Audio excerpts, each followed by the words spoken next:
So introducing the next speaker. So now there will be an update from the host of the Net Zero Zone, Ifigenia Paliabelos. She will provide a presentation that will show essentially where net zero stands at this point. So this is questions about how many companies made net zero commitments already, how long has net zero actually been discussed in the academic or wider literature. So we're talking about since about 1930, the net zero concept has been known, and she will provide an update on this particular aspect. This is our first Net Zero Digital Conference organized by Net Zero Zone SDG Labs. I wish to thank my co-authors, Ashika Chakraborty and Andreas Faulkner. And the topic of this presentation is Global State of Net Zero Commitments. Please follow us on Net Zero Zone on Twitter, and I particularly wish to thank all the other teams in SDG, and particularly grateful for Indira Abraham, Sharon Crouch, Christian Kaufler, Brother Messetizan, and Matthew Phillips, and we also claim all remaining errors are our own. So the content of this presentation, we are looking at the net zero timeline. What is the net zero concept? We're building a net zero database so we can estimate the net zero today. We are then building a net zero quality assessment, a provisional one with a specific case study on the oil sector. We're highlighting our future points, our future research on net zero. So to start, as Andreas said earlier, the net zero concept, it's not something new. We first see it in 1930 as the first solar houses that seem to be designed with net zero heating and cooling. The most important thing, though, by 1987 is that Montreal Protocol under Article 5 countries phased out the ozone-depleting substances known as ODS. These are fluorinated gases such as fluorofluorocarbons and hydrofluorocarbons. And later, by 1997, Kyoto Protocol is asking all Annex 1 countries to limit greenhouse gas emissions that are not dealt under the Montreal Protocol. So essentially, greenhouse gas emissions by 1997 are officially carbon dioxide, methane, nitrous oxide, and fluorinated gases such as hydrofluorocarbons, perfluorocarbons, sulfur hexafluoride. Most importantly, the Paris Agreement 2015 success under Article 5 is already talking about global peaking and climate neutrality to achieve a balance between emissions, anthropogenic emissions by sources and removal by sinks by the second half of the century. By 2018, the European Commission presents a long-term vision on European climate neutral economy by 2050, and early of March 2020, the European Commission poses the first European climate law, and basically what that tries to describe is that net zero means achieving net zero greenhouse gas emissions for EU countries as a whole, mainly by cutting emissions, investing in green technologies, and protecting the natural environment. So now that we have a brief look on the history of net zero and greenhouse gas emissions, we're trying to understand the definition of greenhouse gas emissions, and more specifically, what it means net zero greenhouse gas emissions. The IPCC in 2018, after following Paris Agreement, says that net zero CO2 emissions are achieved when anthropogenic emissions are balanced globally by anthropogenic CO2 removals over a specific period of time. That, in comparison with the greenhouse gas definition by IPCC 2018, with the timeline we just followed, we basically, as SDG Labs understands that net zero greenhouse gas emissions are achieved when anthropogenic greenhouse gas emissions are balanced globally by anthropogenic greenhouse gas removals over a specified period of time. And that what that equation basically says is that the amount of greenhouse gas emission should be equal to the amount of greenhouse gas emissions we're taking out from the atmosphere.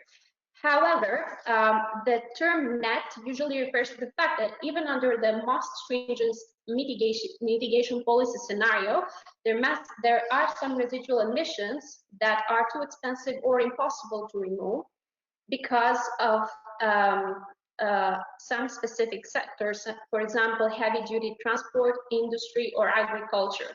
So here we're talking for scientists to help us understand better how we can achieve this formula, how we can measure greenhouse gas emissions, and we need models for that. We need big data and we need artificial intelligence.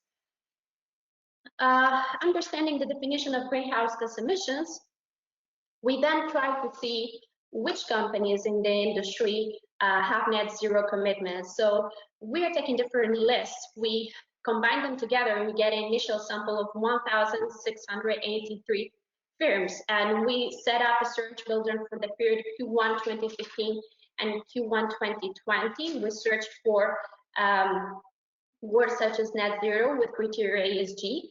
And subsequently, we expand our research criteria because we want to see if we can find further firms in Factiva or in other UN climate initiatives such as PETA or 1.5 Our Future Pledge.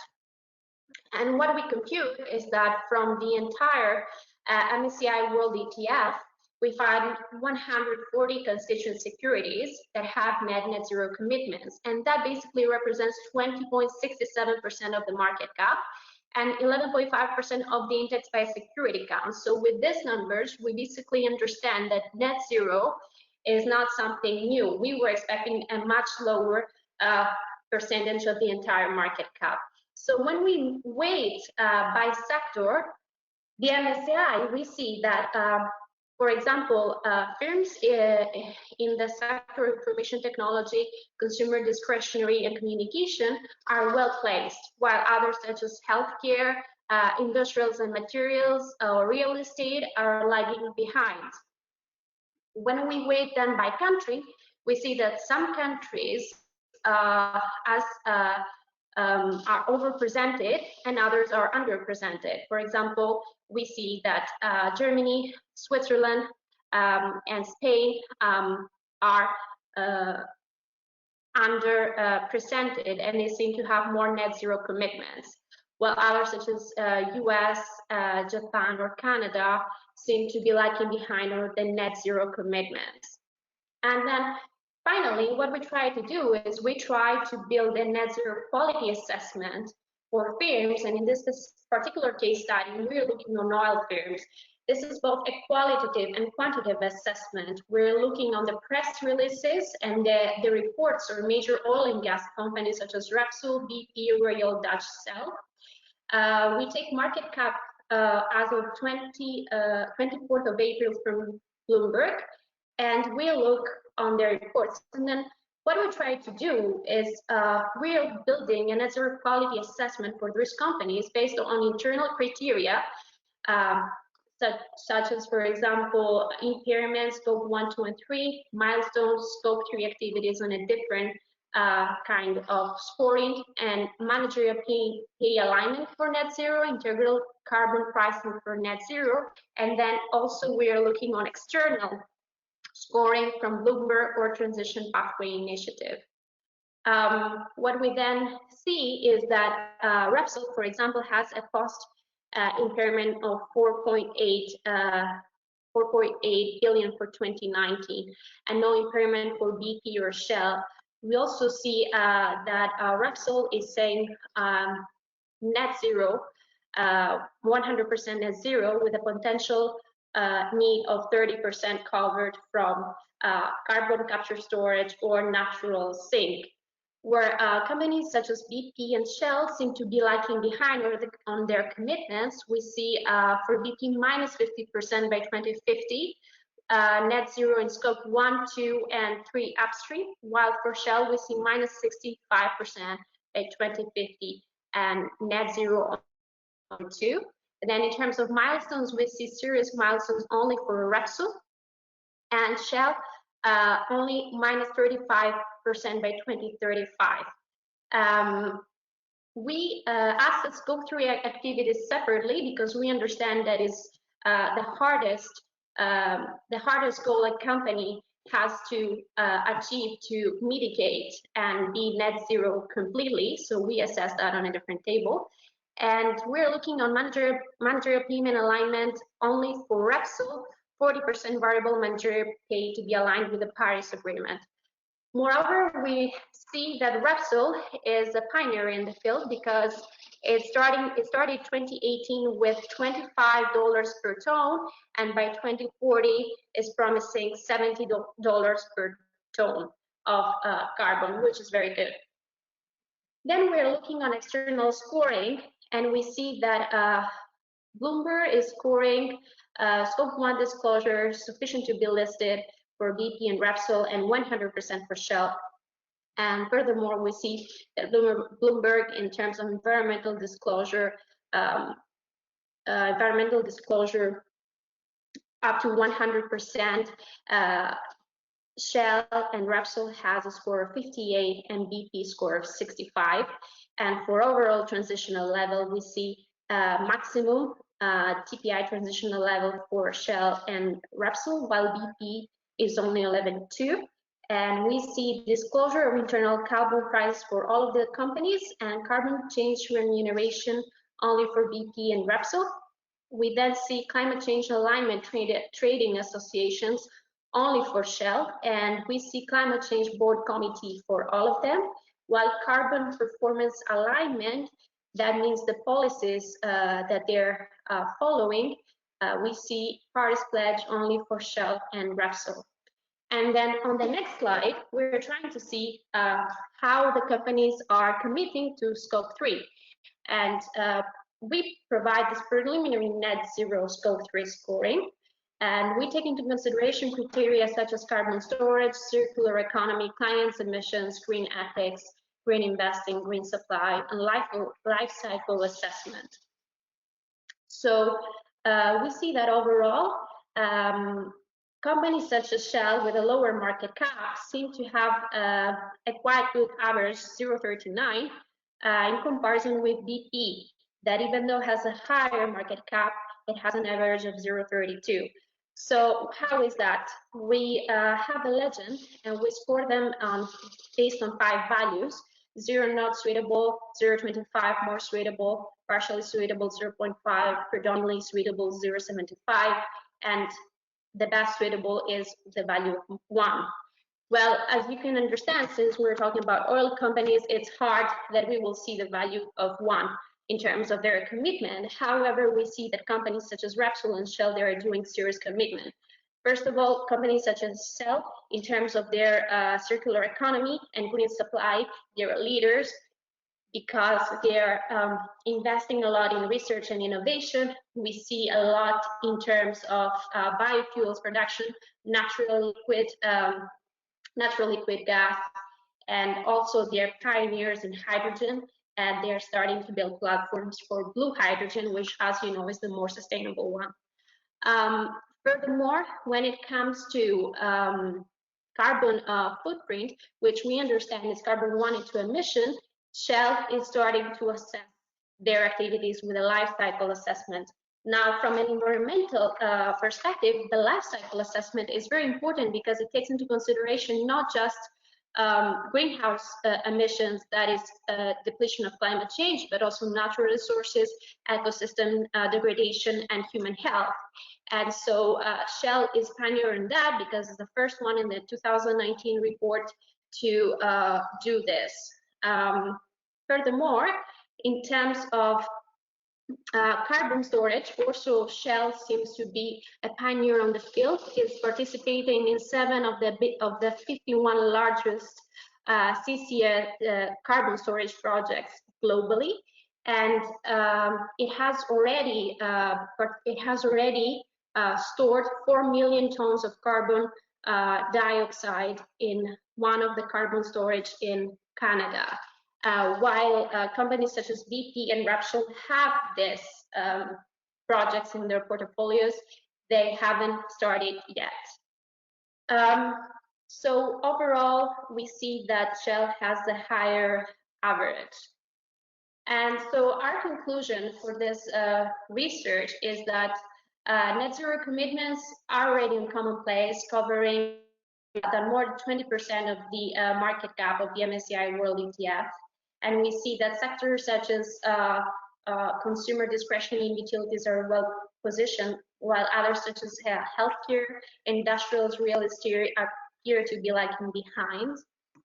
then we see that some countries are overrepresented on the net zero commitments, such as Denmark, Germany, Spain, and UK, while Canada, Japan, and US are underrepresented.